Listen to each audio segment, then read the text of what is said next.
Olá, pessoas queridas! Espero que todos estejam bem com a graça de Deus, nosso Pai. Meus amigos, estamos estudando o Evangelho segundo o Espiritismo, decodificado por Allan Kardec. Estamos no capítulo 5, Bem-aventurados os aflitos. Já vimos que existem vários motivos de aflições e por vezes somos nós mesmos encarnados aqui nesse planeta lindo que é o planeta Terra, que buscamos essas aflições, e são aflições das quais não condizem com aquilo que Jesus veio nos ensinar. Ele fala no início desse capítulo das verdadeiras aflições. Muitas das vezes são causas de algo que fizemos e também aquela mania que hoje em dia já se tornou doença, né? De viver pensando no amanhã. Ai, amanhã como vai ser? Ai, se fizerem isso e se acontecer aquilo, que é o que se chama ansiedade. Ou ficar preso ao passado, pensando, ai meu Deus, ai, é minha culpa, olha o que eu fiz. Que é a depressão, a tristeza que se instala. Bem, mas agora que nós já vimos vários itens desse capítulo, nós vamos começar a ver as instruções dos espíritos referente a ele. O primeiro item das instruções dos espíritos chama-se Bem e Mal Sofrer. Lacordaire Havery, 1863. Olha quanto tempo foi escrito isso. Vejamos o que ainda tem a ver com nossa realidade de hoje. E tenham a certeza de que terá muito, muito a ver, porque o Evangelho nunca é ultrapassado e nos cabe em todos os tempos. Vamos à leitura. Desculpem. Quando Cristo disse, bem-aventurados os aflitos, pois deles é o reino dos céus, não se referia àqueles que sofrem em geral, pois todos que estão na terra sofrem, estejam ou num trono ou na extrema miséria. Mas poucos sabem sofrer, poucos compreendem que somente as provas bem suportadas podem conduzir o homem ao reino de Deus. O desânimo é uma falta. Desânimo, gente, desânimo muitas vezes faz com que perdamos a oportunidade de fazer diferente. Deus vos recusa consolações se vos falta coragem. Olha que interessante isso. O desânimo é uma falta e Deus não vem nos consolar porque nós não temos a coragem, a vontade suficiente para sairmos do estado que nos encontramos, né? Nós estamos perdendo a oportunidade de aproveitar a vida, de abrir os olhos e dizer, Deus, muito obrigada pelo dia de hoje. Eu vou fazer tudo diferente, vou fazer melhor que ontem. A prece é a sustentação para a alma, mas não é suficiente. É preciso que se apoie sobre uma fé viva, na bondade de Deus. Então, o que é a fé viva? É a fé verdadeira.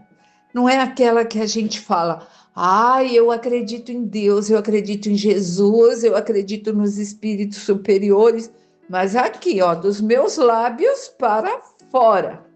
Não está aqui dentro, não é aquela fé que eu sinto de verdade, que é vivida no dia a dia. Como? Cumprindo a vontade de Deus. Seguindo ali as palavrinhas mágicas, como diz a Silvinha Gava lá na evangelização da Casa Espírita União. Isso é seguir a vontade de Deus? Também é os ensinos que vêm ali já para as criancinhas. Por favor, obrigada, desculpa, com licença. Sermos gentis uns com os outros e termos essa vontade de nos melhorarmos. Por vezes parece tão difícil, mas se começarmos como crianças inocentes, usando as palavras mágicas, por vezes usamos enquanto crianças. E quando crescemos, achamos que podemos usar de qualquer forma e dizer, faça isso, faça aquilo. E não é assim. Nós temos que continuar usando nossas palavras mágicas e buscando essa fé viva que faz com que aumente ali a nossa força de vontade. Jesus vos disse muitas vezes que não se coloca um fardo pesado sobre os ombros, e sim que o fardo é proporcional às forças, como a recompensa será proporcional à resignação e à coragem. A recompensa será tão mais generosa quanto mais difícil tiver sido a aflição. Mas é preciso merecer a recompensa. E é por isso que a vida está cheia de tribulações. O fardo, gente, o peso que a gente fala, nossa, eu estou passando por uma dificuldade imensa, mas Deus não dá um peso maior do que consigamos nós todos vencê-lo. Lembrar que lá na erraticidade, certamente, fomos nós que pedimos isso. Pedimos para passar pela aflição, para redimir os erros que fizemos noutra vida. E aí, agora a gente fala, ai, não vou dar conta. Vamos dar conta sim. Nós vamos conseguir. Porque Deus é tão misericordioso que Ele pensa lá, ó, e fala, ó, meu Pai, a Silvia pediu uma cruz maior do que podia carregar. Vou dar ela bem menor. E quando chega aqui, a Silvia fala assim, meu Deus, tinha que ser comigo. Esquecendo que Deus, com toda a sua misericórdia, nos auxilia e nos está ali, fazendo com que passemos pela prova sem tamanhas atribulações. O militar que não é enviado à frente de batalha não fica feliz, pois o descanso no acampamento não lhe proporciona promoção. Sede como militar e não desejeis um descanso que enfraqueceria vosso corpo e entorpeceria a vossa alma. Ficais satisfeitos quando Deus vos envia a luta. Essa luta não é o fogo da batalha, mas as amarguras da vida, em que algumas vezes é preciso mais coragem do que num combate sangrento. Pois aquele que se manteria firme diante do inimigo poderá fracassar sobre a pressão de um sofrimento moral. É isso. É mais fácil vencermos as dificuldades do mundo do que vencermos a nossa má tendência, aquela dificuldade moral que nós trazemos arraigados em nós, que já virou como se fosse um vício. Por isso torna-se difícil, mas não impossível.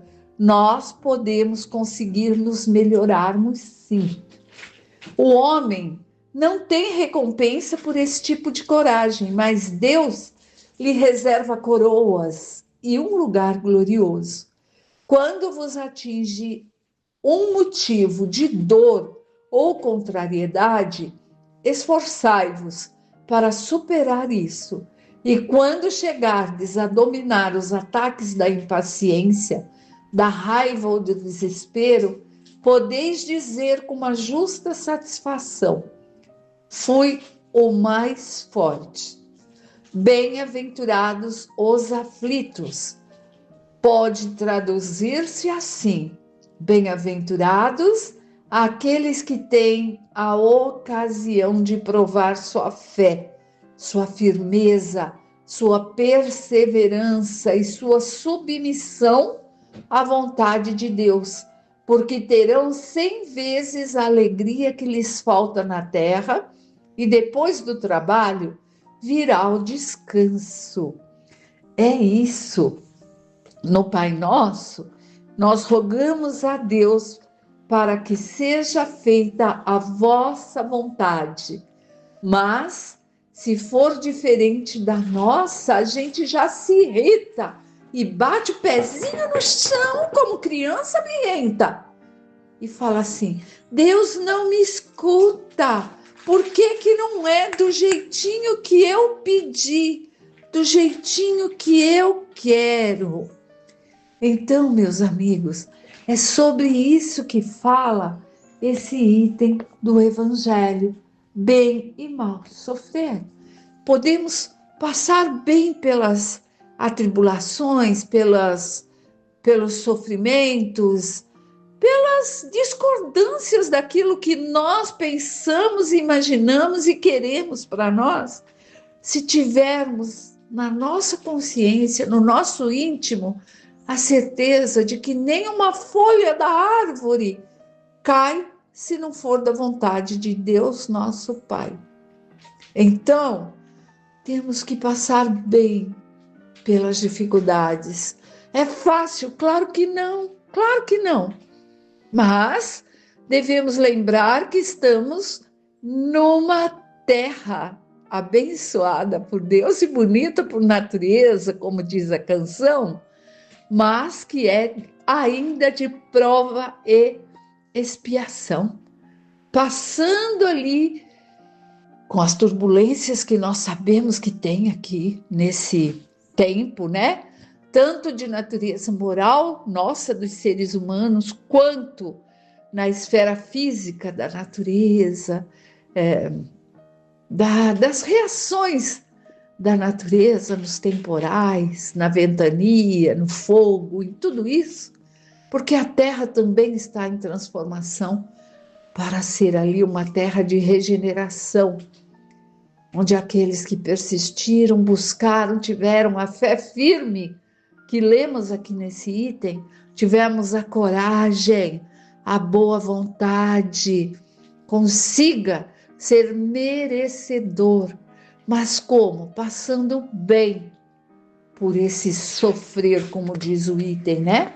Bem ou mal sofrer, bem e mal sofrer. Passar mal, como seria?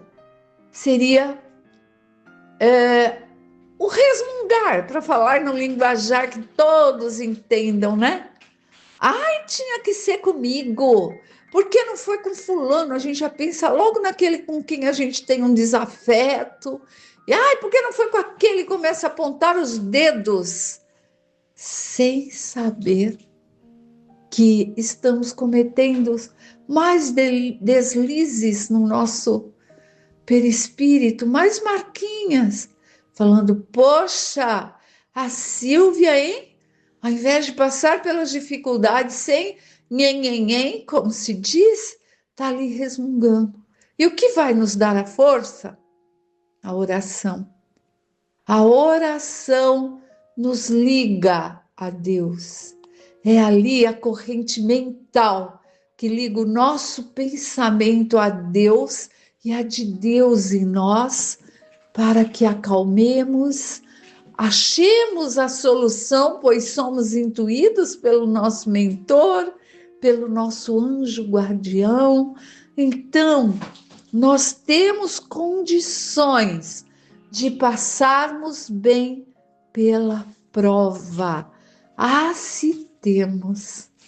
E aí, meus amigos, vamos ver se na semana vindoura podemos nós passarmos de uma forma em que consigamos fazer o nosso melhor. Como criança aprendendo, criança se descobrindo, crianças que somos diante aos olhos do Pai. Por isso nos dá tantas oportunidades de melhorarmos. Se, e provavelmente não conseguirmos nessa encarnação sanar todos os males que carregamos, Ele nos dá a chance de reencarnar, começar de novo, trazendo o aprendizado de outra encarnação, que é tudo que levamos e é o que trazemos, os aprendizados, os afetos, nada de material, não é? Então que nós aprendamos no dia a dia fazermos essa nossa jornada rumo ao aprendizado. E aí está na hora de fazermos o nosso encerramento, né?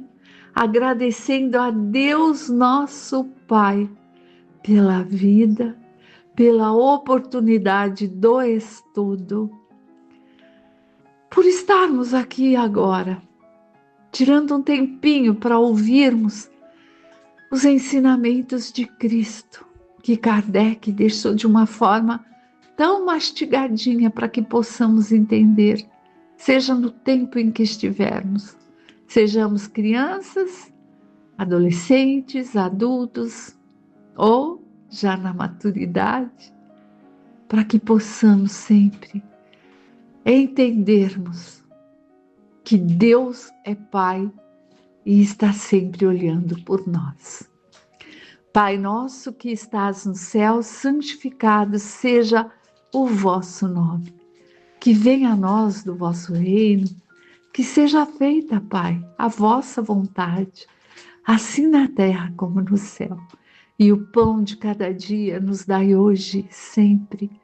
Perdoa, Pai, as nossas ofensas, assim como nós também devemos perdoar àqueles que nos ofendem.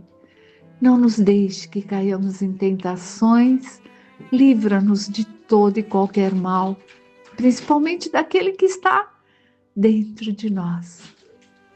Seja feita, Deus, a vossa vontade sobre a minha, pois sois vós, Deus Todo-Poderoso, que conhece todas as coisas, e não eu com a minha pequenez, que acho que tudo sei, que tudo posso. Que essa semana seja de luz, de paz, de saúde, de sabedoria e de colocação no dia a dia daquilo que aprendemos juntos com o Evangelho de Cristo. Fique em paz, que Deus esteja com todos vocês e até a próxima. Que assim seja.